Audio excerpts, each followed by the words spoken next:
ಇಂಥ ಹೇಳಿಕೆ ನೀಡಲು ನಿಮಗೆ ನಾಚಿಕೆ ಆಗಲ್ವಾ? ಅದೇ ರೀತಿ ಅದನ್ನು ಪ್ರಶ್ನೆ ಮಾಡಿದ್ದಕ್ಕೆ ನಿನ್ನೆ ಏನು ಮಹಿಳೆಯರು ಪ್ರಶ್ನೆ ಮಾಡೋಕ್ಕೆ ಹೋಗಿದ್ರು, ಮಹಿಳೆಯರದು ತಪ್ಪನ್ನಂಗಿಲ್ಲನ. ಯಾಕಂದರೆ ಈ ಭಾರತದ ಪ್ರಜೆ ಆದಕೂಲೆ ಪ್ರತಿಯೊಬ್ಬ ಪ್ರಜೆಗೂ ತನ್ನ ಪ್ರಜಾಪ್ರಭುತ್ವ ಹಕ್ಕದ ಪ್ರಕಾರ ತಾನು ಕೇಳುವ ಹಕ್ಕ ಇದೆ. ಆದ ಕಾರಣ ಸಿದ್ದರಾಮಯ್ಯ ಅವರು ಹೇಳಿಕೆಯನ್ನು ಖಂಡಿಸಿ ಮಹಿಳೆಯರು ಅಲ್ಲಿ ಕೇಳಕ್ಕೆ ಹೋದಾಗ ಅಲ್ಲಿ ಇದ್ದಂಥ ಗುಂಡಾ ಕಾಂಗ್ರೆಸ್ ಕಾರ್ಯಕರ್ತರನ್ನು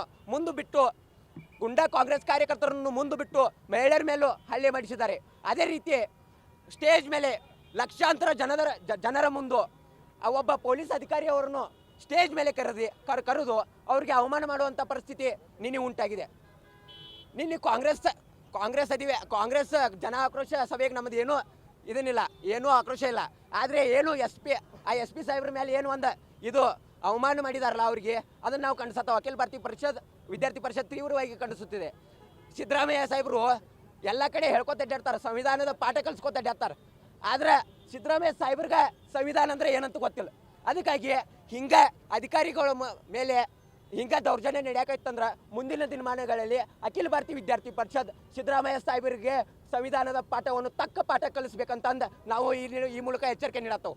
ಅದೇ ರೀತಿ ಅವತ್ತು ಪಾಲ್ಗಾಮ್ನ್ಯಾಗ ಜರ್ ಕರ್ತ್ ಸಿದ್ದರಾಮಯ್ಯ ಸಾಹೇಬರು ಅಲ್ಲಿ ಪಾಲ್ಗಾಮ್ನ್ಯಾಗಿದ್ರೆ ನೀ ಕಾಂಗ್ರೆಸ್ ಪಾರ್ಟಿ ನೀ BJP